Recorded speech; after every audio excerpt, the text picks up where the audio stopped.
Hello everyone, I am Priyanka Gaur. Welcome back to my channel learning with pace. आज हम लोग मुकेश की कहानी के बारे में जानेंगे हमारे चैप्टर लॉस्ट स्प्रिंग में। अब जैसे कि हमने लॉस्ट स्प्रिंग में देखा कि दो कहानियों के बारे में बात की है, एक तो Sahib Alam and the second one is Mukesh. तो साहिब आलम एंड मुकेश की स्टोरी में आपको एक कॉमन चीज देखने को मिलेगी, which is what? Poverty. And the poverty is abject और आई वुड से एक्यूट। इसका मतलब एक ऐसी पॉवर्टी कि जिसने उनके सारे सपने, उन बच्चों का जो इनोसेंस है वो छीन लिया है।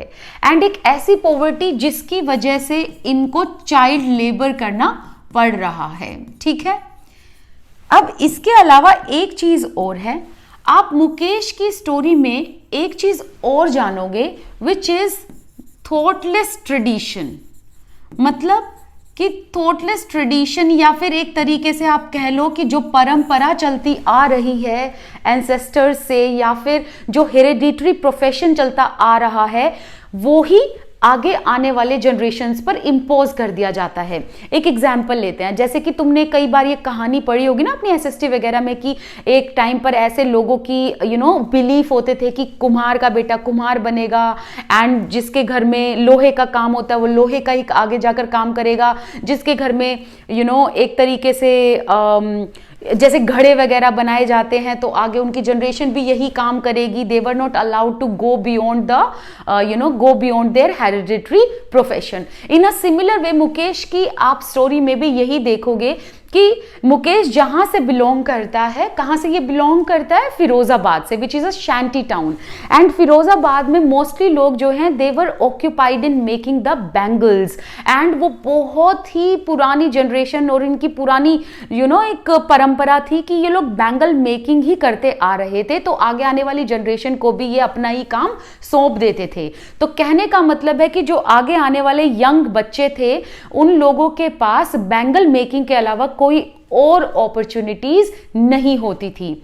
ठीक है, तो वही है थॉटलेस ट्रेडिशन, और जिसकी वजह से इन बच्चों को, जो कि फिरोजाबाद के थे, जो यंग लोग थे, वो कोई और प्रोफेशन में नहीं जा पाते थे except one, which is making the bangles. So as I told you, the second story is about Mukesh and the title is I want to drive the car. Now who is I here? Mukesh. Okay, so Mukesh all the time insists that he wants to drive a car. So Mukesh insists on being his own master. I will be a motor mechanic, he announces. Annie's जंग हमें opening line में ही मुकेश के बारे में बताती हैं, मुकेश का determination बताती हैं। कहती हैं कि मुकेश बार बार एक ही चीज पर इंसिस्ट करता है कि वो अपनी लाइफ का खुद का मास्टर होगा। कहने का मतलब है he will run his life according to his will and he will be the master of his life. And he insist every time कि वो क्या बनेगा आगे जाकर? मोटर मैकेनिक बनेगा। तो इस लाइन से हमें एक चीज समझ में आती है कि मुकेश के अंदर एस्पिरेशन है आगे बढ़ने की। मुकेश के अंदर है एक तरीके से वो ब्रेव है कि वो जो ट्रेडिशन चलता आ रहा है उसको किस तरीके से ब्रेक करना है। एंड मुकेश के अंदर एक नॉट ओनली ब्रेवरी बट एक और चीज देखने को मिलती है, which is what? The will power, right, and the determination. वो बार बार कहता है कि मुझे मोटर मैकेनिक बनना है। Do you know anything about cars? I ask. Annie's जंग कहती है, जब वो ये बोलता है ना मुझे मोटर मैकेनिक बनना है, तो एनीस जंग बोलती है क्या तुमको पता है कार्स वगैरह के बारे में कुछ?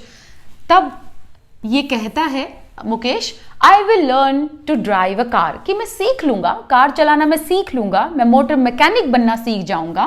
That's what he answers, looking straight into my eyes. So looking straight into my eyes, that means what? Mukesh is confident enough that he will surely learn to drive a car and he will surely be the motor mechanic. मतलब वो इतना confidently किसको बोलता है? Annie's जंग को बोलता है। कई बार सीबीएसई ऐसे क्वेश्चन भी दे देता है कि इस तरीके की स्टेटमेंट उठा के दे देगा और बताएगा कि लुकिंग स्ट्रेट इनटू आईज, इसमें मुकेश का क्या मतलब एक चीज देखने को मिलता है, विच इज व्हाट, जिसमें आप बच्चे सब लोग लिखोगे कि उसका एक अपना कॉन्फिडेंस और उसका एक अपना डिटर्मिनेशन देखने को मिलता है। तो जब आप बहुत कॉन्फिडेंट होते हो अपने लिए, तभी आप किसी की आंखों में एकदम स्ट्रेट देखते हो एंड तब आप आंसर करते हो। So that's what he says, आंखों में देखकर कि मुझे जो है कार चलाना सीखना है। His dream looms like a mirage amidst the dust of streets that fill his town, Firozabad. Famous for its bangles, every other family in Firozabad is engaged in making bangles. Now, what she says, अब यहाँ पर Annie's जंग बताती हैं कि जिस तरीके से उसने बोला कि मुझे कार चलाना सीखना है, मैं सीख लूंगा, तो उसका जो ये ड्रीम है, क्या ड्रीम है कि उसे कार चलानी सीखनी है और उसे मोटर मैकेनिक बनना है। तो यहां पर एनीस जंग कहती हैं कि जिस तरीके का उसका ड्रीम है ना, वो ड्रीम ना ऐसे लगता है जैसे कि ये जो फिरोजाबाद टाउन है, जो इसकी डस्ट ऑफ स्ट्रीट है, डस्ट ऑफ स्ट्रीट का मतलब एक ऐसा शैंटी टाउन जहां पर लोगों को अलाउड नहीं है किसी और प्रोफेशन में जाना, rather than adopting their tradition, that is what making the bangles. मतलब इनकी परंपरा है कि सब लोग बैंगल मेकिंग में ही जाएंगे, इसके अलावा ये लोग कोई और काम नहीं कर सकते, ठीक है। तो वो कहती है कि इस तरीके के टाउन में और ऐसा ड्रीम रखना, राइट, एक ऐसा ड्रीम रखना, ऐसा लगता है जैसे कि मानो वो एक मिराज हो। मिराज मतलब एक फार फैचेड ड्रीम हो, जिसको एक तरीके से व्हाट शुड आई से, मतलब जिस ड्रीम को फॉलो करना एकदम इल्यूजन लगता हो, ठीक है। तो यहां पर क्या बोलना चाह रहे हैं कि उसका ये ड्रीम ऐसा इल्यूजन लगता है फिरोजाबाद जैसी टाउन में, जहां पर सिर्फ और सिर्फ बैंगल मेकिंग होती है, जो टाउन सिर्फ और सिर्फ बैंगल्स के लिए जाना जाता है, वहां पर ऐसा सपना जो कि मोटर मैकेनिक बनने का हो, ऐसा लगता है जैसे कि मानो एक इल्यूजन हो उसके लिए। Every other family in Firozabad, मतलब फिरोजाबाद में जो लोग रहते हैं, हर एक फैमिली के जो लोग होंगे, चाहे वो छोटे हों, चाहे वो बड़े हों, चाहे वो बूढ़े हों, वो सब एक ही बिजनेस में हैं, that is what making bangles. It is the center of India's glass blowing industry where families have. So from this line one thing is clear कि इंडिया की जो है सबसे लार्जेस्ट या फिर आई वुड से सेंटर जो है वो कहां पर आपको देखने को मिलेगा, जहां पर ग्लास ब्लोइंग इंडस्ट्री है, वो है फिरोजाबाद में। कहने का मतलब है कि इंडिया में अगर आपको एक सेंट्रल एरिया देखना है कि कहां पर सबसे ज्यादा बैंगल मेकिंग होता है, which is what, Firozabad. So families spent generations working around furnaces, welding glass, making bangles for all the women in the land, it seems. मतलब क्या है कि जो फैमिली है जनरेशन टू जनरेशन वो यहीं पर काम करती आ रही हैं, कहां पर, ग्लास फैक्ट्री में, फर्नेसेस के आसपास। फर्नेसेस मतलब एक पूरा मतलब ऐसे एक कारखाना सा है जहां पर ये लोग बैठकर बैंगल मेकिंग करते हैं। एंड वेल्डिंग ग्लास का मतलब क्या होता है, जब आप बैंगल मेकिंग करते हो ना, आप छोटे छोटे कांच के पीसेस एक दूसरे से क्या करते हो, ज्वाइन करते हो, तो उसको कहते हैं वेल्डिंग ग्लासेस। एंड बैंगल्स बनाते हैं all the women in the land, it seems, that means कि ऐसा लगता है जैसे इंडिया में जितनी भी विमेन हैं, जितनी भी मैरिड लेडीज हैं, उनके लिए जो बैंगल्स बनाई जाती हैं, शायद उनका सेंटर फिरोजाबाद में ही है। Mukesh family is among them, and Firozabad में सब लोग बैंगल मेकिंग में हैं, जिसमें से एक फैमिली, मुकेश की फैमिली भी है। None of them know that it is illegal for children like him to work in the glass furnaces with high temperature in dingy cells without air and light, that the law, if enforced, could get him and all those 20,000 children out of the hot furnaces where they slog their daylight hours, often losing the brightness of their eyes.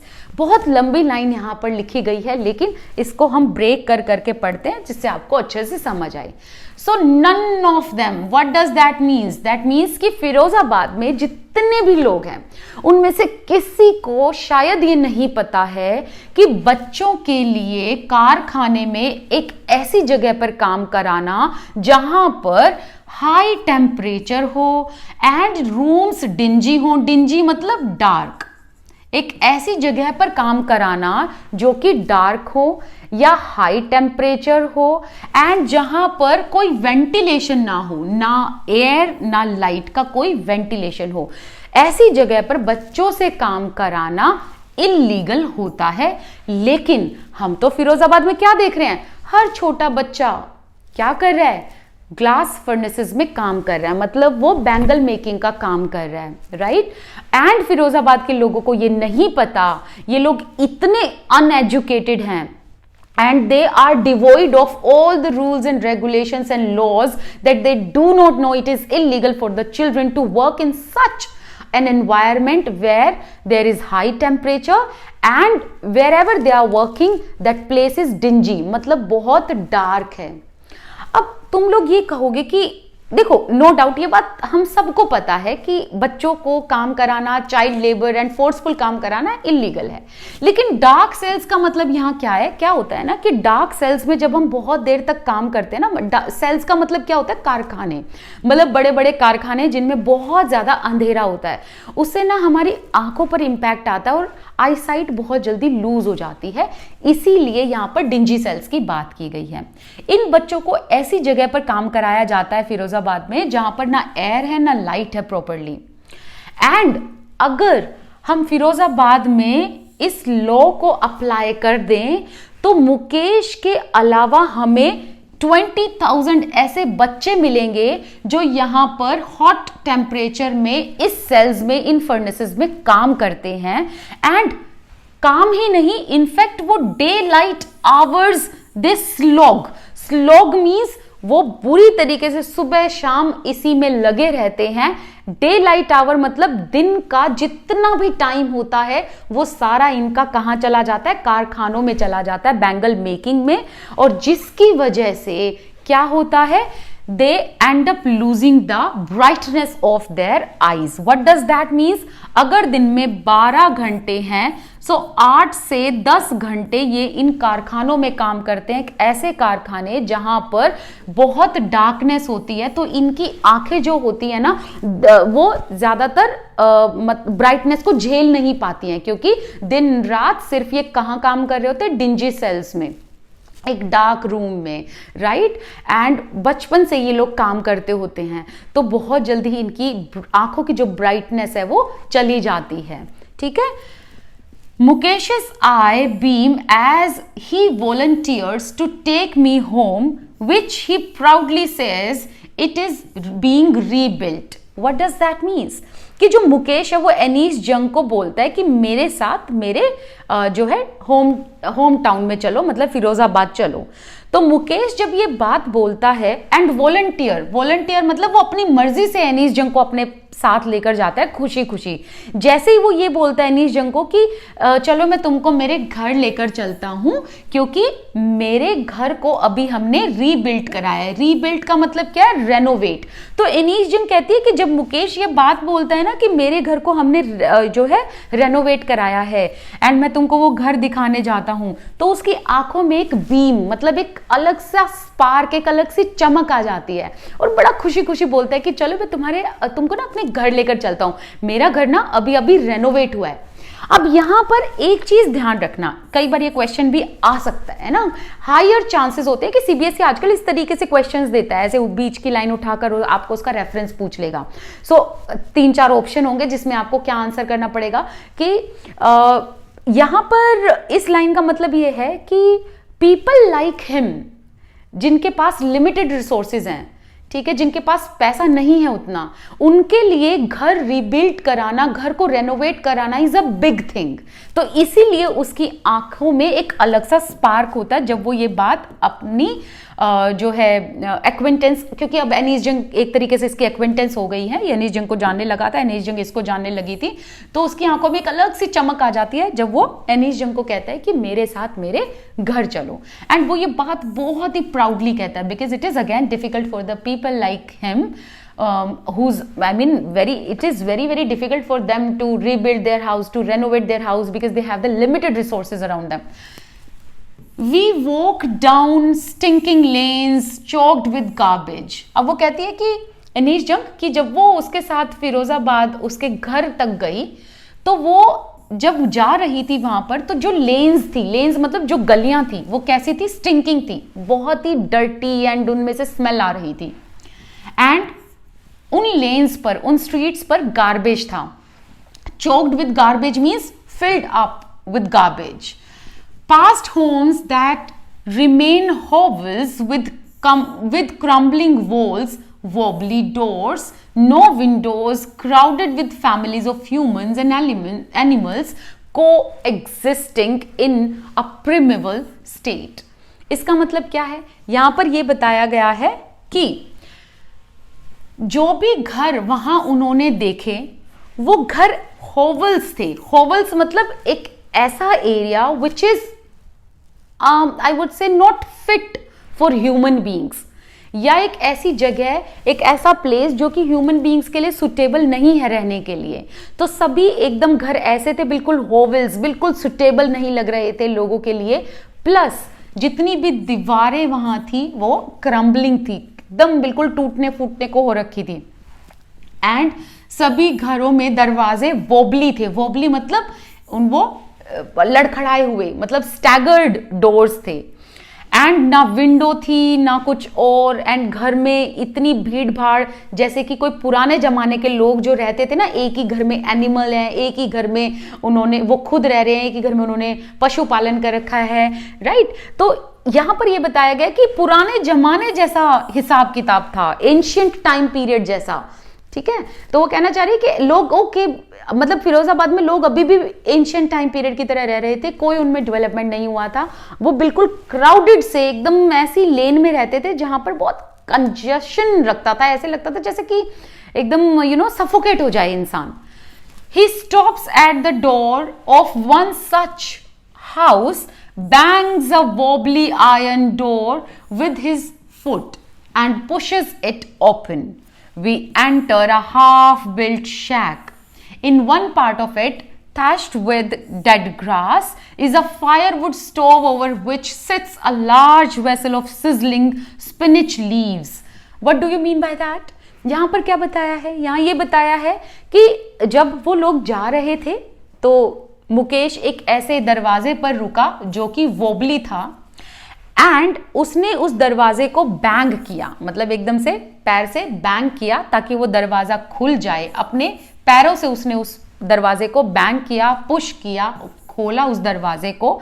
And वो एक ऐसे घर में गए जो कि half built शैक था। शैक मतलब एक तरीके से एक ऐसा एकदम ऐसा हाउस, आई वुड से not properly house but yes, एक बस रहने का एक टेम्परेरी सा प्लेस, राइट। तो वो कहती है कि जो घर जिसको वो ये बोल रहा था ना कि ये रेनोवेट हुआ है, वो तो हाफ बिल्ट शैक लग रहा था, ठीक है। एंड उस घर में एक जगह वो क्या देखती हैं कि डेड ग्रासेस पड़ी हुई थी, एंड फायरवुड स्टोव था जिसके ऊपर एक बड़ा सा बर्तन रखा हुआ था, और उन बर्तनों में शायद स्पिनिच की जो लीव्स हैं वो डाली हुई थी। और उसको कैसे पता चला स्पिनिच लीव्स के बारे में, क्योंकि उसने सिजलिंग, जो स्पिनिच के सिजलिंग नॉइज होते हैं ना व्हेन वी कुक इट, तो वो उनको उससे पता चल गया कि एक जगह पर फायरवुड स्टोव था और उसके ऊपर खाना पक रहा था। On the ground in large aluminium platter are more chopped vegetables. And ground पर मतलब नीचे जमीन पर उन्होंने एक बहुत बड़ा एल्यूमिनियम का प्लेटर रखा हुआ था। उस प्लेट के अंदर वेजिटेबल्स थी जो चॉप करके रखी हुई थी, काट कर रखी हुई थी। A frail young woman is cooking the evening meal for the whole family. Now एक उसने वहां पर यंग वुमन को भी देखा जो कि फ्रेल थी। Frail means what, very weak. तो वो कहती है उन्होंने एक यंग वुमन को देखा जो कि बहुत वीक थी, and she was cooking for the family. And वो क्या बना रही थी, इवनिंग मील बना रही थी फॉर द होल फैमिली। तो दैट मीन्स होल फैमिली यहां पर किसको डिनोट कर रही है, द फैमिली ऑफ मुकेश। तो यहाँ पर एनीजन कह रही है कि मुकेश के घर में उन्होंने एक यंग वुमन को देखा जो कि रात का खाना बना रही थी, शाम का खाना बना रही थी पूरी फैमिली के लिए। Through eyes filled with smoke she smiles. She is the wife of Mukesh's elder brother, not much older in years. She has begun to command respect as Bahu, the daughter-in-law of the house, already in charge of 3 men, her husband, Mukesh and their father. Okay, so यहाँ पर किसका description दिया गया है? मुकेश की एक तरीके से आप कह सकते हो उसके ब्रदर की वाइफ, दैट मीन्स भाभी बेसिकली, राइट? सो यहाँ पर ये क्या बोला गया कि जो यहाँ पर लेडी थी जो खाना बना रही थी, जब वो खाना बना रही थी ना, तो उसकी आंखों में ना फायरवुड की वजह से धुआं चला गया था और उसकी आंखों में ना हल्का सा पानी था। क्यों, क्या होता है कि जब धुआं आता है आंखों में तो पानी आ जाता है, ठीक है? तो उसकी आंखों में धुआं जा रहा था and she was smiling, right? One more thing that she is Mukesh's elder brother's wife, वो मुकेश के बड़े भाई की बीवी थी। And she is not older in years, मतलब वो मुकेश से कुछ ज्यादा बड़ी नहीं थी। दैट मीन्स व्हाट, कि वो छोटी ही थी अभी उम्र में, बट अभी से ही उसने इस उम्र में एक रिस्पेक्ट कमाई एज अ बहू। और बहू का मतलब क्या है? डॉटर इन लॉ का मतलब क्या है? That she is the charge, she is the in charge of the house, I would say she has taken the charge of the family, that she is whole sole responsible for 3 people in the house. और वो कौन कौन है? उसका खुद का husband, फिर Mukesh, and then उनका जो उनके जो फादर इन लॉ हैं, किनके? डॉटर इन लॉ के, या फिर ये कह लो मुकेश एंड मुकेश के बड़े भाई के जो फादर हैं। तो इन 3 लोगों की रिस्पॉन्सिबिलिटी है। अगर हम यहां देखें तो ये जो घर की बहू है, she is not working in the hot furnaces, right? मतलब ये ग्लास मेकिंग फैक्ट्रीज में नहीं जाती हैं काम करने, बट क्या वो यहाँ पर फ्री है? नहीं, वो यहाँ पर भी फ्री नहीं है, क्योंकि उसने इतनी छोटी सी उम्र में इन 3 लोगों की रिस्पॉन्सिबिलिटी ली हुई है। She has taken the charge of 3 men in the house, and that too at such a tender age. When the old man enters, she gently withdraws behind the broken wall and brings her veil close to her face. What does that mean? That means कि जब भी घर में कोई बड़ा बूढ़ा आता है तो she being बहू, क्योंकि वो घर की बहू है, तो वो फटाफट से अपने आप को दीवार के पीछे छुपा लेती है। ऐसे होता है ना, तुमने देखा होगा गाँव में जाते हैं तो बड़ा कोई आता है तो फिर जो बहू होती है वो फटाफट से उठ के जो है पीछे छुप जाती है, क्योंकि उनको अपना चेहरा दिखाना अलाउड नहीं होता, और वो इन ब्रोकन वॉल्स के पीछे छुप जाती है। And not only this, brings her veil closer to her face, that means वो घूंघट भी कर लेती है। As custom demands, daughters in law must veil their faces before male elders। और घर की जो बहू है वो घर के बड़े लोगों से, जो मेल एल्डर्स हैं, उनसे अपना फेस छुपाकर रखती हैं, वो घूंघट में अपना फेस रखती हैं। In this case the elder is an impoverished bangle maker. और इस घर में जो सबसे बड़ा एल्डर, मतलब इस घर का सबसे बड़ा कौन है मेल में, वो है मुकेश के फादर, जो कि एक इम्पोवरिश्ड बैंगल मेकर हैं। Impoverished means very poor, acute poor, poverty, बहुत ही ज्यादा गरीब, जो कि क्या थे उसके फादर? बैंगल मेकर थे, एक ऐसे बैंगल मेकर जो इम्पोवरिश्ड थे। Despite long years of hard labor, first as a tailor, then as a bangle maker, he has failed to renovate a house, send his 2 sons to school.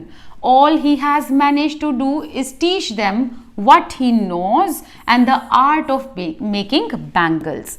ना यहाँ पर क्या बोला गया है कि despite long years of hard labour, मतलब जो ये बैंगल मेकर है, कौन है ये बैंगल मेकर? मुकेश के फादर। उन्होंने बहुत मेहनत करी है।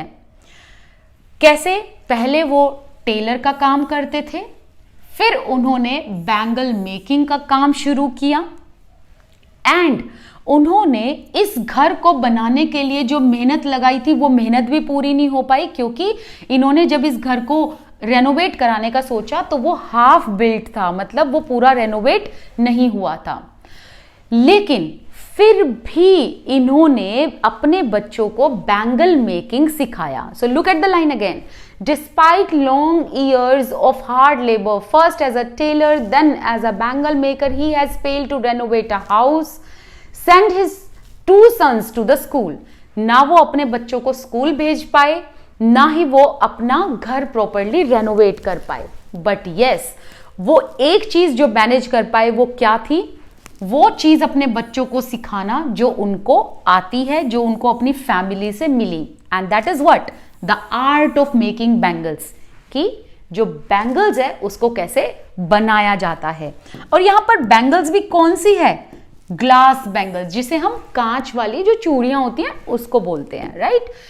इट इज हिज करम, his destiny, says Mukesh's grandmother, who has watched her own husband go blind with the dust from polishing the glass of bangles.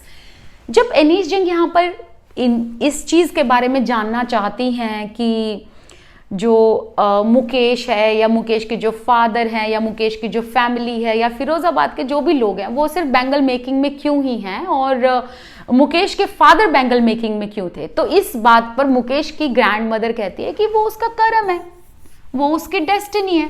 मतलब कहने का है, इन लोगों का एक ही रिप्लाई क्या होता है कि ये तो हमारा कर्म है भाई, ये तो भगवान ने लिख कर दिया, ये तो हमारी डेस्टिनी में है, डेस्टिनी को कोई चेंज नहीं कर सकता, है ना. तो यहाँ पर वो ग्रैंड मदर हर बार यही रिप्लाई करती हैं. जो मुकेश की ग्रैंड मदर है उन्होंने अपने हस्बैंड को बैंगल मेकिंग करते करते अपने ही हस्बैंड को ब्लाइंड होते होते भी देखा है. मतलब कहने का है, जो मेरी बात का कहने का मतलब वो ये है कि मुकेश के दादाजी भी यही काम करते थे. And as I have already told you that people in Firozabad, when they work, when they slog their day and night in the hot furnaces and dingy cells, तो इनकी जो आंखें होती है ना वो बहुत जल्दी, जो अपनी ब्राइटनेस है, आंखों की रोशनी, वो जल्दी लूज हो जाती है, आंखों की रोशनी बहुत जल्दी चली जाती है, क्योंकि वो सारा दिन डार्कनेस में बैठकर काम करते हैं, तो ब्राइटनेस उनकी आंखों से झिल नहीं पाती है, टॉलरेट नहीं हो पाती है. तो यहाँ पर क्या बोला गया है कि मुकेश के दादाजी भी बहुत जल्दी अपनी आईसाइट लूज कर चुके थे. किस वजह से? ग्लास बैंगल को बनाते बनाते, उनको पॉलिश करते करते, उनको वेल्डिंग करते करते, मतलब कांच की चूड़ियां बनाते बनाते जो उनके दादाजी थे वो ब्लाइंड हो गए थे. एंड उसके बाद भी उनकी ग्रैंड मदर को लेसन लर्न नहीं हुआ. वो क्या बोलती हैं? कहती हैं अरे ये तो हमारा कर्म है भाई, ये तो डेस्टिनी है, ये तो भगवान ने लिखा है. And the God given lineage Can a God-given lineage ever be broken? Now she says, भाई जो भगवान ने दिया है क्या उसको कभी कोई ब्रेक कर सकता है?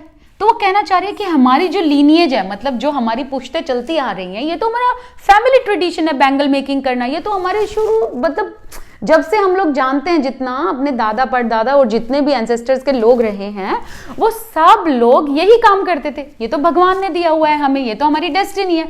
और क्या ऐसी चीज जो भगवान ने लिखी उसको कोई तोड़ सकता है? नहीं तोड़ सकता. Born in the caste of bangle makers, they have seen nothing but bangles. अब जितने भी लोग फिरोजाबाद में थे, ये मोस्टली लोग जो हैं वो बैंगल मेकर्स थे, क्योंकि इन्होंने बचपन से बस एक ही चीज तो देखी है, विच इज व्हाट? बैंगल्स. कहां पर? इनके घरों में, इनके घरों के यार्ड में. यार्ड का मतलब घर के जो आंगन होते हैं. इन एवरी अदर हाउस, अपने घर से बाहर निकलकर सब लोगों के घर पे भी, एवरी अदर यार्ड, और उन लोगों के आंगन में भी इन्होंने सिर्फ और सिर्फ बैंगल्स ही देखी हैं. एंड या ये कह लो फिरोजाबाद के इनफैक्ट स्ट्रीट्स में भी इन्होंने सिर्फ और सिर्फ बैंगल्स ही देखी हैं. अब जिन लोगों ने शुरू से सिर्फ एक ही चीज देखी है तो उनके पास सिर्फ उसी का आर्ट है. That's it. स्पाइरल्स ऑफ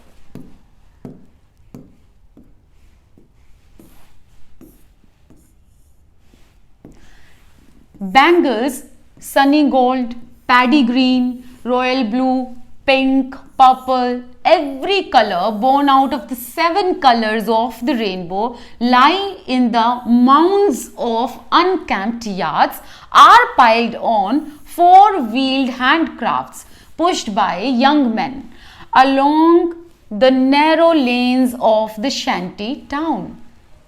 यहां पर ये बोला गया है कि स्पाइरल्स ऑफ बैंगल्स, स्पाइरल का मतलब बैंगल की ये शेप होती है ना, इस शेप को क्या बोल दिया गया है, स्पाइरल। तो जो ये बैंगल्स हैं ये अलग अलग कलर्स में फिरोजाबाद में मिलती है। कोई भी कलर ले लो, गोल्ड कलर या फिर ग्रीन या ब्लू या पिंक या फिर पर्पल। इनफैक्ट जो 7 कलर होते हैं ना जो आपको रेनबो में दिखते हैं, उनके कलर एंड उनको मिक्स मैच करके जितने भी every possible colours are there, वो सारे कलर्स आपको फिरोजाबाद में मिल जाएंगे। किस कलर की, किसको कौन सी बैंगल चाहिए, वो सब मिल जाएगा। इनफैक्ट इतनी बैंगल्स वहां मिलेंगी कि इनके अनकैम्प्ड यार्ड्स में, अनकैम्प्ड का मतलब क्या है, जो डर्टी, जो बिल्कुल साफ नहीं है, तो इनके घरों के आंगन भी खराब है, स्मेल आती है, लेन्स भी कैसी हैं, मतलब स्ट्रीट्स भी कैसी हैं, क्लीन नहीं है, स्टिंकिंग है, and plus garbage is there, right. तो यहां पर क्या बोला गया है कि इन लोगों के घरों के आंगन में भी जो बैंगल्स है उसका आपको माउंट्स देखने को मिलेगा, मतलब एक हीप देखने को मिलेगी ऐसे, मतलब बुरी तरीके से, मतलब जैसे हीप का मतलब समझ गए आप, एक प्रॉपर ऐसे, ठीक है। नेक्स्ट वो कहती हैं कि इनफैक्ट स्ट्रीट्स पर जो 4 पहियों वाले हाथों से चलाने वाले जो गाड़ी कहेंगे या हैंडक्राफ्ट का मतलब जो जैसे रेडियां वगैरह नहीं होती हैं, वैसे यहां बोला गया है कि जो 4 व्हील्ड हैंड कार्ट्स हैं वो भी आपको किससे भरी हुई मिलेंगी, सिर्फ और सिर्फ बैंगल से, उनके ऊपर बैंगल्स ही पाइल अप होती है, ठीक है। एंड ये जो हैंड कार्ट्स हैं ये कौन चला कर लेकर जाता है, यंग मैन। कहां पर, जो शैंटी टाउन फिरोजाबाद है, Firozabad has been called as shanty town, मतलब छोटा, congested and suffocating and stinking town. And उसकी जो नैरो लेन्स हैं, बिल्कुल ऐसे बिल्कुल नैरो जो गलियां हैं, उन गलियों में ये जो यंग मैन हैं ये हैंड कार्ट्स चलाते हुए चूड़ियां बेचते बेचते चलते हैं, मतलब बैंगल्स को जो है इनको सेल करते हैं बेसिकली। सो यहाँ पर एक चीज जो है आपको ध्यान रखनी है जो इंपॉर्टेंट है। इंपॉर्टेंट यहाँ क्या है, यंग मैन। अब यहाँ पर ये इंपॉर्टेंट क्यों है, देखो यंग मैन क्या होते हैं कि भाई जो यूथ है जिसको आगे कुछ करना है for the betterment of the society, young man किस चीज का सिंबॉलिक होते हैं, energy and new aspiration, new dream and something like that, right. लेकिन अगर हम देखें फिरोजाबाद में यंग मैन का मतलब क्या है, सिर्फ और सिर्फ हैंड कार्ट लेके यहां वहां गलियों में घूमना और बैंगल्स को क्या करना, बेचना, ठीक है। लेकिन अगर आप कहीं और जाओगे आपको क्या देखने को मिलेगा कि यंग मैन जो होते हैं उनके पास इतना कुछ करने को होता है, they have the opportunities to choose from, they have every possible thing in front of them, कि वो अलग अलग अपॉर्चुनिटीज को पिक करें, एक को छोड़ के दूसरी पिक करते हैं, राइट। उनके पास ऑप्शंस होते हैं, but people and specifically young men in Firozabad, they do not have any option except pulling up the hand carts and selling the bangles. And in dark hutments next to the lines of flames of flickering oil lamps sit boys and girls with their fathers and mothers welding pieces of colored glass into circles of bangles. Dark hutments का मतलब क्या है, dingy sales, जो जहां पर ये लोग काम करते हैं, जिन जगहों पर जाकर ये बैंगल्स बनाते हैं। ये जितने भी बैंगल्स बनाने वाले छोटे बच्चे हैं, बड़े लोग हैं, सभी लोग एक साथ बैठकर उन डिंजी सेल्स में काम करते हैं। एंड इनके सामने एक ऑयल लैंप रखा होता है जिसकी फ्लेम फ्लिकर करती है। फ्लिकर मतलब जो वो ऑयल लैंप होता है ना, उसकी जो लाइट होती है, जो उसकी फ्लेम होगी, वो हमेशा फ्लिकर करेगी, स्टेबल नहीं रहेगी। और उसके सामने बॉयज एंड गर्ल्स वो एक लाइन में अपने मदर्स एंड फादर्स के साथ बैठते हैं एंड वो ग्लासेस के पीसेस को वेल्डिंग करते हैं। वेल्डिंग मतलब छोटे छोटे पीस लेंगे और उसको ऐसे जोड़ के ऐसे प्रॉपर उसका ऐसे बैंगल बनाते हैं। एंड हर कलर के बैंगल्स वो बनाते हैं। Their eyes are more adjusted to dark than to the light outside. और डेफिनेटली सारा दिन वो सिर्फ और सिर्फ इन डार्क हटमेंट्स में बैठकर काम करते हैं, और जब ये उस हटमेंट से निकल कर घर जाते हैं तो इनके लिए सोने का टाइम हो जाता है। तो basically all and all their eyes are more adjusted to the dark than to the light, and that is why they often end up losing their eyesights before they become adults. मतलब बहुत जल्दी एक तो ये ageing process में पहुंच जाते हैं, बहुत जल्दी एजिंग उसमें आ जाते हैं। एंड प्लस इनको आई साइट बहुत जल्दी लूज हो जाती है, इनकी आंखों की ब्राइटनेस बहुत जल्दी लूज हो जाती है।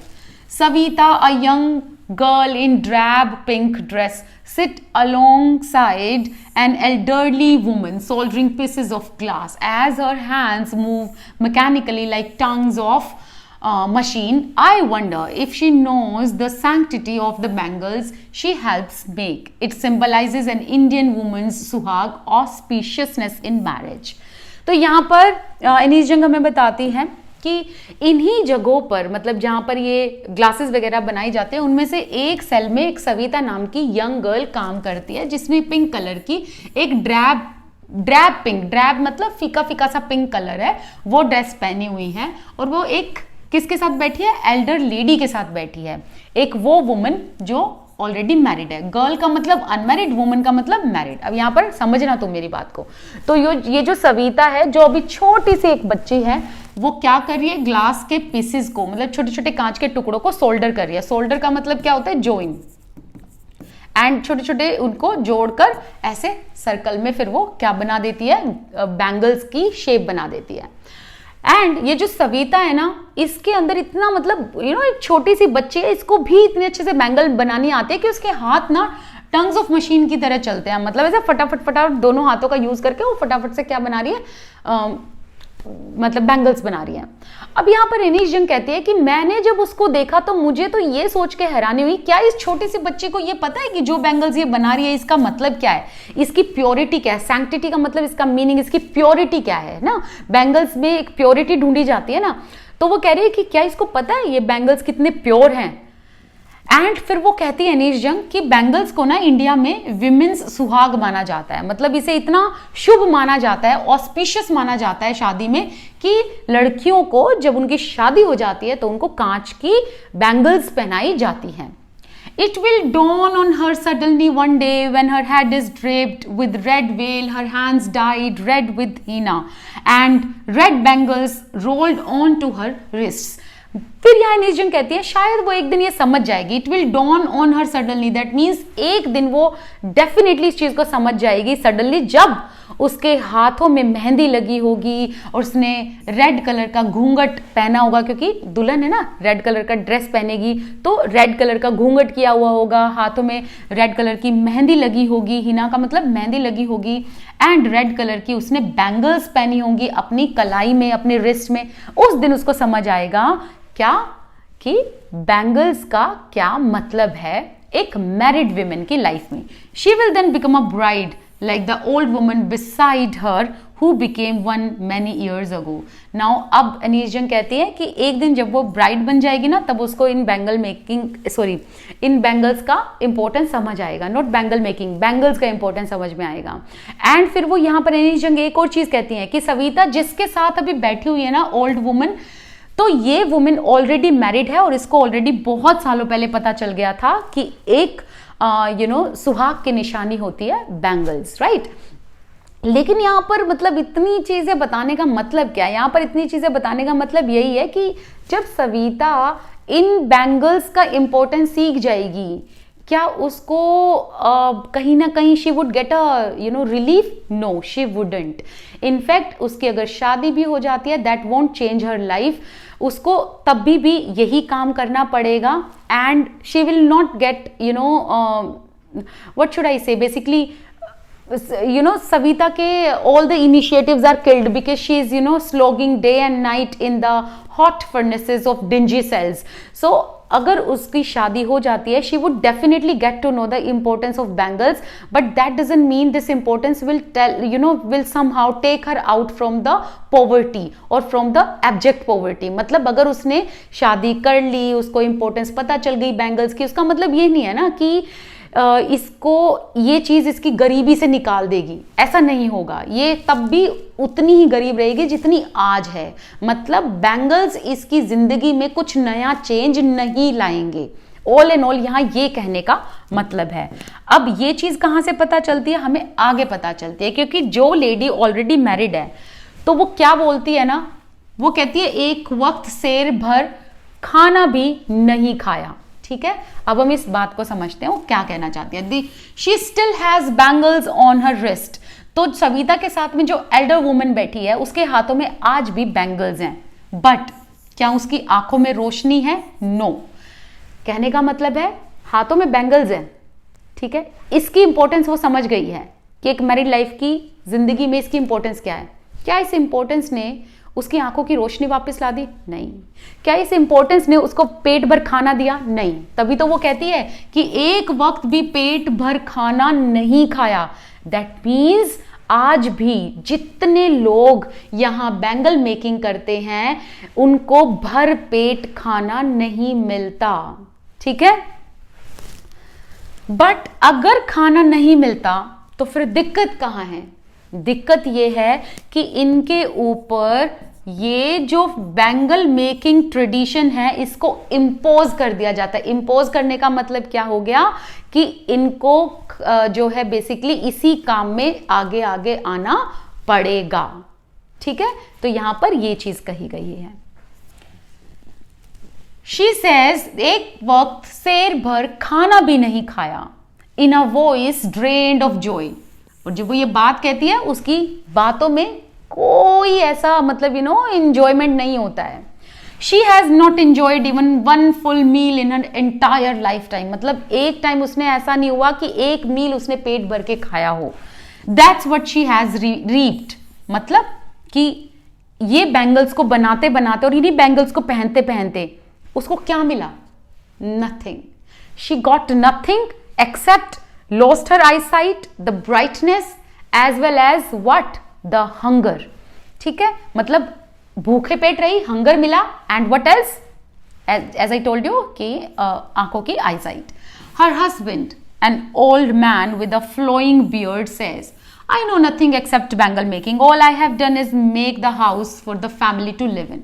अब उसी के जो हस्बैंड है ना, जो ये एल्डर लेडी है, उसके हस्बैंड क्या कहते हैं? मुझे तो देखो बैंगल मेकिंग के अलावा कोई काम आता नहीं है। हाँ, इस बैंगल मेकिंग से मैंने एक चीज जरूर की है कि मैंने एक ऐसा घर बनवा दिया, एटलीस्ट छोटा ही भले ही, लेकिन ऐसा घर जिसमें मेरी फैमिली रह सके। Hearing him, one wonders if he has achieved what many have failed in their lifetime. He has a roof over his head. The cry of not having money to do anything except carry on the business of making bangles, not even enough to eat, rings in every home. यहाँ पर क्या बोला गया है कि जब वो ये बात सुनती हैं कि इस आदमी ने अपने घर वालों के लिए एक घर बना लिया, मतलब एक कम से कम इनको एक रहने के लिए छत दे दी, इस बात को सुनकर कोई ना कोई तो मतलब एकदम वंडर फील करेगा, एकदम सरप्राइज हो जाएगा। क्योंकि घर बनाने का सपना बहुत लोगों का होता है जो फेल हो जाता है और वो पूरे लाइफ टाइम अपने घर वालों को छत नहीं दे पाते। एटलीस्ट इसने बैंगल मेकिंग करते करते अपने घर वालों को एक छत तो दे दी। फिर वो कहती हैं कि ये जो cry here means what? Not having the money. मतलब सब लोग देखो इसको ना लेमन लैंग्वेज में समझाओ ना, कहने का मतलब ये हर घर में एक ही क्राई, मतलब एक ही रोना रोया जाता है, मतलब एक ही बात कही जाती है। क्या? That is what? कि हमारे पास इनफ पैसा नहीं है, हमारे पास इनफ मील नहीं है खाने को। तो यहां पर वो कहती हैं कि the cry of not having money to do anything except carry on the business of making bangles। और एक ही चीज कही जाती है मतलब हर घर में कि हमारे पास तो ये जो बैंगल मेकिंग का बिजनेस है ना, ये हमें हमारे पूर्वजों से मिला है, हमारे एंसेस्टर से मिला है और इसी को हम आगे कैरी फॉरवर्ड करते हैं और इसके अलावा हमें कोई और काम नहीं आता। हालांकि हमारे पास इस ट्रेडिशन की वजह से ना प्रॉपर खाना मिलता है and everything, hunger is there, not enough money and things like that. So यही चीज पूरे घरों में, हर एक घर में फिरोजाबाद में रिंग करती है, मतलब बजती है, यही बात बजती है, यही बात एको होती है। The young man echo the lament of their elders. और जो यंग मैन है वो इसी चीज को रीइटरेट करते हैं, मतलब इसी चीज को बार बार रिपीट करते हैं, इसी चीज पर लेमेंट करते हैं कि जो उनके एल्डर्स हैं उन्होंने वो चीज उनको दी है और इसके अलावा उनके पास कुछ और करने को नहीं है।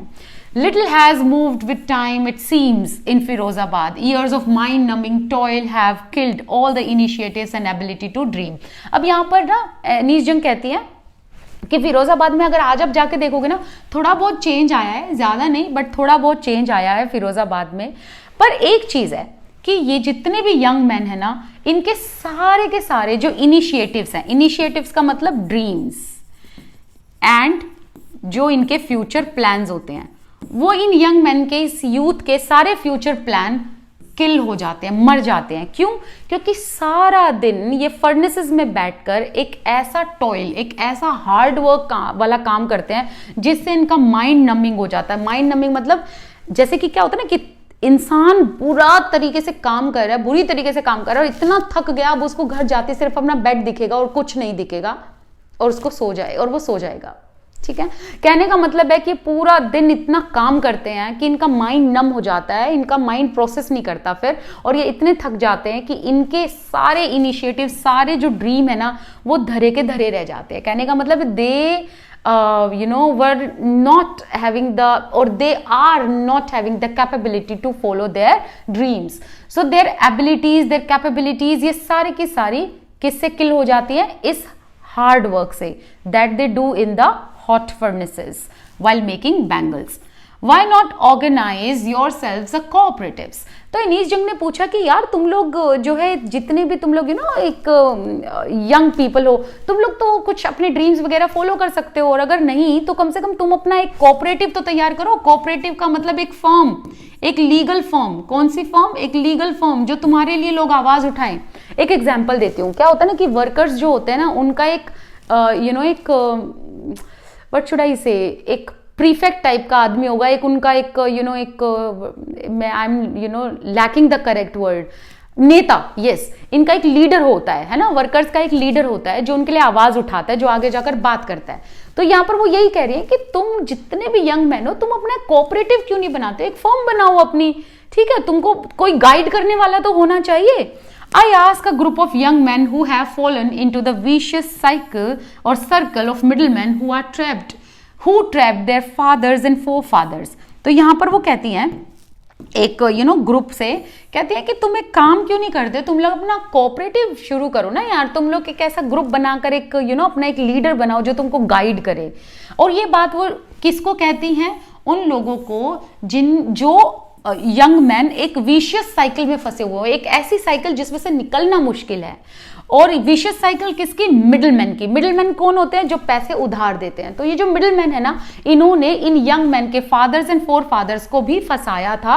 और देखो क्या होता है ना, एक एग्जाम्पल देती हूँ, ठीक है, यहां से तुमको बहुत अच्छे से समझ आएगा। जैसे कि मिडिलमैन से किसी गरीब आदमी ने लिए, एक एग्जाम्पल लेते हैं 100 रुपए, just an example. I know 100 रुपए कौन उधार लेगा, बट एक एग्जाम्पल लेते हैं कि 100 रुपए लिए। अब 100 रुपए पे 10% का इंटरेस्ट है। अब गरीब आदमी वो कमा ही 20% रहा है या 15% रहा है, जिसमें से उसको 10% तो क्या देना पड़ रहा है? इंटरेस्ट देना पड़ रहा है। तो क्या वो ये 100 रुपए चुका पाएगा? नहीं चुका पाएगा ना। तो उसकी जिंदगी पूरी इसी इंटरेस्ट को, इसी लोन को चुकाने में लगी रहती है। एंड फिर जो उसके आगे बच्चे होते हैं, वो यंग मैन भी इसी काम में लगते हैं। फिर उनकी जो जनरेशन आती है वो इसी काम में लगी रहती है। कहने का मतलब है, एक साइकिल से दूसरी साइकिल, एक जनरेशन से दूसरी जनरेशन इसी मिडिल मैन के ट्रैप में फंसे रहते हैं। ठीक है, वो लोन भी नहीं चुका पाते और वो इन्हीं के ट्रैप में फंसे रहते हैं। Even if we get organized, we are the ones. Even if we get organized, we are the ones who will be hauled up by the police. अब वो लोग कहते हैं कि अगर हमने अपना एक कोऑपरेटिव बना भी लिया ना, तो पता है क्या होगा? जो पुलिस है ना, वो हमें ही पकड़ लेगी, हमें ही मारेगी और हमें ही उठाकर जेल में डाल देगी, ये बोलकर कि हम कुछ इलीगल कर रहे हैं। तो यहाँ पर कहने का मतलब है कि इन मिडिलमैन से निकलना इतना मुश्किल है यहाँ के लोगों के लिए, यहाँ के यंग मैन के लिए। अगर वो मिडिलमैन के अगेंस्ट कोई आवाज उठाए, अपने राइट के लिए अगर आवाज उठाए, तो जो पुलिस है ना, वो इन्हीं को ही मार पिटाई करेगी, इन्हीं को ही जेल में डालेगी। There is no leader among them, no one who could help them see things differently. तो यहाँ पर इनीस जंग कहती है कि फिरोजाबाद में ना आज भी चेंजेस ज्यादा इसलिए नहीं हुए हैं, क्यों? क्योंकि इनके बीच में ना कोई लीडर नहीं है जो इनके लिए वॉइस आउट कर सके, जो इनके राइट के लिए लड़ सके, जो इनको सही गाइड कर सके, जो इनको बता पाए कि इस विशियस सर्कल से कैसे निकलना है। Their fathers are as tired as they are. In fact जो यंग मैन है उनके फादर्स भी उसी तरीके से थक गए थे इन मिडिल मैन से जैसे कि ये यंग मैन थके हुए हैं। They talk endlessly in a spiral that moves from poverty to apathy to greed and to injustice। अब इस चीज को समझना चिल्ड्रन, यहां पर आपको क्या समझना है, यहां पर यह बताया है कि they talk, मतलब दे कौन है यहां पर? Fathers and young man. So अब वो कहते हैं they talk endlessly in a spiral, मतलब ये एक ऐसा स्पाइरल, एक ऐसे सर्कल है जिसमें कि दे टॉक मतलब जिसमें वो फंसे रहते हैं। कौन सा सर्कल? पॉवर्टी। तो पॉवर्टी का मतलब ये लोग क्या है? ये लोग गरीब हैं, ना इनके पास कोई इनिशिएटिव्स है, ना कोई ड्रीम्स है, और इस पॉवर्टी की वजह से इनको क्या करना पड़ता है? अपने ड्रीम्स को मारना पड़ता है। और ये पॉवर्टी क्यों है? Because of their tradition. फिर पॉवर्टी के बाद क्या आता है? अपैथी, मतलब कि जितने भी पुलिस वाले लोग हैं वो इनकी तरफ कोई भी सिंपैथी नहीं रखते, कोई इनकी बात समझने की कोशिश नहीं करते। फिर आता है ग्रीड। ग्रीड में यहां पर क्या है? किसका ग्रीड है? ये मिडिलमैन का ग्रीड। जो मिडिलमैन है ना वो क्या करता है? वो इनको अपने लालच में फंसाए रखता है, ना इनको पैसा देता। मतलब ये जो मिडिलमैन है ना, ये एक एग्जाम्पल लो, जैसे कि आपने उसमें देखा ना इंडिगो वाले चैप्टर में, अगर नहीं पढ़ा है तो जब मैं आगे पढ़ाऊंगी आप समझ जाओगे कि जो ब्रिटिशर्स थे उन्होंने फार्मर्स को इस तरीके का उनके साथ अग्रीमेंट कर रखा था कि पैसा भी हमारा, लैंड भी हमारी एंड रेवेन्यू भी हमारा, राइट। मतलब ऑल इन ऑल कहने का मतलब क्या है कि जो ये मिडिलमैन है इन्होंने अपने लालच में इन लोगों को फंसा रखा है। अगर इनसे कोई काम कराते हैं, जैसे कि 100 रुपए दिए बैंगल मेकिंग के, तो जितना प्रॉफिट होगा वो मिडिलमैन का होगा। तो इनके पास क्या जाता है? जो यंग मैन होते हैं इनके हाथ में तो कुछ भी नहीं जाता, तो ये इस लालच में फंसे हुए रहते हैं। एंड इनजस्टिस, अगर ये आवाज उठाने की कोशिश करें, if they try to raise their voices against these middleman and their greed, then इन्हीं के साथ इनजस्टिस होता है। किन के साथ? यंग मैन के साथ। क्यों? क्योंकि जो पुलिस वाले लोग हैं वो इन्हीं को ही पकड़ लेते हैं। सो ये इसी साइकिल में घिरे रहते हैं। फिर एट द एंड इनके पास क्या आती है? पॉवर्टी आती है। तो कहने का मतलब है साइकिल क्या होता है? जिस साइकिल से आप निकल ना पाओ, पॉवर्टी से अपैथी, अपैथी से ग्रीड, ग्रीड से इनजस्टिस, फिर दोबारा से ये पॉवर्टी में, फिर पॉवर्टी से ये चलता ही रहता है इनका circle. Listening to them I see two distinct worlds, one of the family caught in a web of poverty, burdened by the stigma of caste in which they are born। यहाँ पर इनीस जंग कहती हैं कि ऐसी कहानियों को सुनकर ना फिरोजाबाद में मुझे 2 वर्ल्ड देखने को मिलते हैं। वो वर्ल्ड जो बिल्कुल है अलग अलग एक दूसरे से। एक ऐसा वर्ल्ड जो कि इन घरों का है, इन फैमिलीज का है, जो कि ना एक पॉवर्टी के जाल में जकड़े हुए हैं। अपनी मर्जी से इन्होंने अपने आप को पॉवर्टी के जाल में जकड़ा हुआ है, सिर्फ और सिर्फ एक सोशल असम्पशन की वजह से। अब एक एग्जांपल लेते हैं। कई बार ना क्वेश्चन ऐसा भी आ जाएगा, सीबीएसई ये पूछ लेगा कि जो ट्रेडिशन को या हेरिडिटरी प्रोफेशन को एक जनरेशन से दूसरे जनरेशन में थोपा जाता है, इंपोज किया जाता है, क्या ये लीनिएज है, गॉड गिवन है, ये डेस्टिनी है, या फिर ये एक सोशल कंस्ट्रक्ट है? तो आपको सोशल कंस्ट्रक्ट पर ही जो है आंसर करना है, ठीक है। तो यहां पर क्या बोला गया है? यहां पर ये बोला गया है कि वेट अ मिनट, कि ये एक ऐसा वर्ल्ड जो कि पॉवर्टी के जाल में फंसा हुआ है। और ये क्यों फंसा हुआ है? क्योंकि इन्होंने अपने आप को ऑलरेडी बर्डन किया हुआ है कि हमें तो अपने कस्टम्स को फॉलो करना है। एक stigma of caste which they are born, मतलब कि हम अगर इस कास्ट में बोर्न हुए हैं, बैंगल मेकिंग कास्ट में, तो हमें सिर्फ और सिर्फ बैंगल मेकिंग ही करनी है। मतलब ये अपने आप को ना कास्ट में भी क्या नाम देते हैं पता है? Bangle making caste. तो कहते हैं कि हमारे जो है हमारे एंसेस्टर्स यही काम करते आए हैं, so it is a disgrace for them and for us to follow any other profession except making the bangles, ठीक है। दूसरा क्या है? दूसरा एक ऐसा वर्ल्ड जो कि इन विशियस लोगों का है।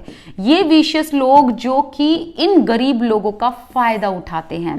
तो कौन कौन है विशियस में? साहूकार हो गए, मिडलमैन हो गए, पुलिसमैन हो गए, लॉ कीपर्स हो गए, ब्यूरोक्रेट्स हो गए, मतलब ऑफिसर्स हो गए, पॉलिटिशियंस हो गए। तो एक इनका मतलब सर्कल है, और दूसरा सर्कल किसका है?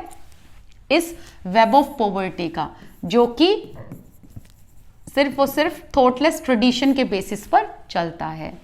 Together they have imposed the baggage on child that he cannot put down. Before he is aware, he accepts it as naturally as his father. That means what? कि ये जो young men है ना, ये आवाज नहीं उठा पाते, ठीक है, और जब वो ये आवाज उठाने की कोशिश करते हैं तो इनके ऊपर ऐसा बैगेज डाल दिया जाता है that they cannot raise their voice and they naturally accepts all the exploitation that done by sahukar, middlemen, policemen and other people. So they accept all the corruption, all the exploitation, basically coming to them so naturally as their father used to accept. That means कि जैसे उनके fathers accept करते आ रहे थे middlemen को, वैसे ही ये young men भी उन चीज़ों को accept करते हैं. To do anything else would mean to dare. That means what? अगर फिरोजाबाद में कोई बैंगल मेकिंग के अलावा कुछ करना चाहता है, that means उसके लिए आपको क्या चाहिए? हिम्मत चाहिए, ठीक है? And daring is not the part of his growing up. शायद मैं सही जा रही हूँ, वेट अ मिनट, मतलब मैंने शायद करेक्ट लाइन पढ़ी है. To do anything else, alright, and daring is not part of his growing up. That means what? कि people living in Firozabad, and that too these young people who are trapped in the vicious cycle, they cannot dare. They cannot dare. Reason क्या है? क्योंकि इनके father ने भी accept किया है इन middleman को, या जो एक्सप्लॉइटेशन उनके साथ हुआ है, ऐसे ही ये लोग भी नेचुरली एक्सेप्ट करते हैं. और किसी के अंदर इतनी हिम्मत नहीं है कि इनसे ऊपर कोई चला जाए, या फिर किसी भी यंग मैन के अंदर इतनी हिम्मत नहीं है कि वो बैंगल मेकिंग के अलावा कोई और प्रोफेशन चूज कर पाए. When I sense a flash of it in Mukesh, I cheered. तो यहाँ आई एम चीयर्ड, तो यहाँ पर एनीस जंग कहते हैं कि मैं बहुत खुश हुई जब मैंने मुकेश के बारे में सोचा. When he insists that he wants to be motor mechanic. I want to be motor mechanic, he repeats. वो हर बार एक ही चीज बोलता है, मुझे तो मोटर मैकेनिक बनना है. इसे एक चीज पता चलती है कि मुकेश के अंदर इतना डिटर्मिनेशन है that he can break the shackles of this family tradition. और यहाँ पर एनीस जंग खुश हो जाती है कि चलो मुकेश के अंदर तो एटलीस्ट वो ड्रीम है, मुकेश के अंदर तो वो डिटर्मिनेशन है कि वो अपने ड्रीम को पूरा करेगा. He will go to garage and learn. And उसके घर से गैराज बहुत दूर है, लेकिन उसके डिटर्मिनेशन पावर देखो कि वो दूर गैराज तक जाएगा एंड सीखेगा मोटर मैकेनिक बनने का. जो भी रिक्वायरमेंट होता है वो सारी स्किल्स सीखेगा. But the garage is long way from his home. उसके घर से बहुत दूर है. तब उस बात पर पता है क्या रिप्लाई करता है मुकेश? मुकेश कहता है आई विल वॉक. मतलब अगर मेरे घर से गैराज दूर है तो क्या दिक्कत है, मैं तो पैदल पैदल चला जाऊंगा. Do you also dream of flying a plane? यहां पर ना एनीस जंग एक क्वेश्चन पूछती है, कहती है कि क्या तुमने कभी एरोप्लेन को उड़ाने का सोचा है? कहने का मतलब है क्या तुम पायलट बनना चाहते हो? He is suddenly silent. ये सुनते ही ना मुकेश एकदम साइलेंट हो जाता है. और मुकेश क्या कहता है? नो. वो कहता है नहीं, मैंने तो ये नहीं सोचा है. Staring at the ground. और जब वो ये बात बोलता है वो ग्राउंड की तरफ देखता है. बट यहाँ पर इस बात का मतलब क्या है? यहाँ पर इस बात का मतलब है कि जितनी अपॉर्चुनिटी होती है या मिलती है उसी हिसाब से लोगों के ड्रीम्स होते हैं, या फिर जितने लिमिटेड रिसोर्सेज उस हिसाब से ड्रीम. कहने का मतलब है might be Mukesh has never seen और barely he has seen the aeroplanes, right? But उसने ज्यादा क्या देखा है? कार्स देखी हैं. ओके, सो कहने का मतलब है जो जितनी बाउंड्री आपके पास होती है उसी के बाउंड्री तक ही आप सपने देख पाते हो. तो शायद फिरोजाबाद में बैरली कोई एरोप्लेन जाता होगा तो उसने कभी सोचा नहीं होगा एरोप्लेन के बारे में, लेकिन उसने ज्यादा क्या चीज देखी है? Cars, right, moving cars. तो इसलिए उसका सपना ही मोटर मैकेनिक बनने का है. So in his small murmur there is an embarrassment that has not yet turned into regret. मतलब नो डाउट जब वो कहता है कि नहीं मैंने तो ऐसा नहीं सोचा, उसकी बातों में रिग्रेट नहीं था.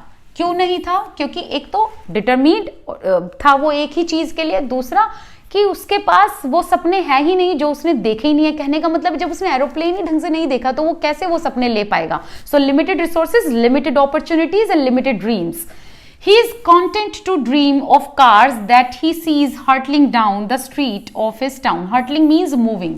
उसने जो अपनी टाउन में देखा है, which is what, moving cars. उसने तो अपने टाउन में सिर्फ एक ही चीज देखी है कि कार्स वगैरह यहाँ वहां जा रही हैं, ठीक है। तो उसी को देखकर उसका ये सपना बना और उसी सपने से वो कंटेंट है। कंटेंट का मतलब सेटिस्फाइड है।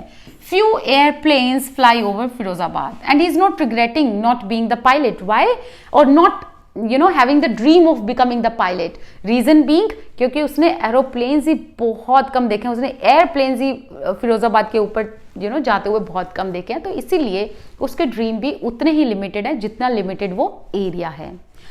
इस चैप्टर में ना एक क्वेश्चन, और मतलब एक क्वेश्चन नहीं कहेंगे, एक थीम निकल कर आती है, वो ये है कि जिस तरीके से साहिब आलम जिस जगह पर रहता है एंड मुकेश जहां रहता है, Sahib Alam is living in Seemapuri and this Mukesh is living in Firozabad. ये लोग ना दिन रात काम करते हैं, तो क्या दिन रात काम करना या हार्ड वर्क करना ये आपको गारंटी देगा कि आपको प्रोस्पेरिटी एंड मनी मिलेगा?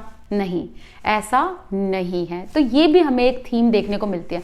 दूसरा थीम पता है क्या, जो कई बार ना क्वेश्चन ये ना पूछा गया है सीबीएसई में, कि अनीस जंग ने ना मोस्टली चैप्टर में डायलॉगिक फॉर्म में दिखाया है। वो क्वेश्चन पूछ रही है और मुकेश यहां से आंसर कर रहा है, वो क्वेश्चन पूछ रही है, साहिब आलम आंसर कर रहा है। दैट मीन्स व्हाट, कि Anees Jung wants to give them the voice of the opinion, कि लोग उनको सुने।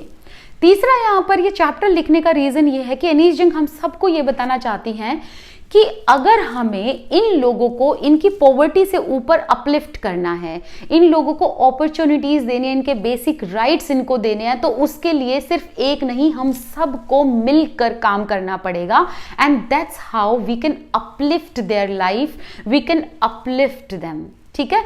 तो सबका क्या रिक्वायर है, यहाँ पर सबका एक कलेक्टिव सपोर्ट चाहिए इन लोगों को इनके लेवल से ऊपर उठाने के लिए, ठीक है।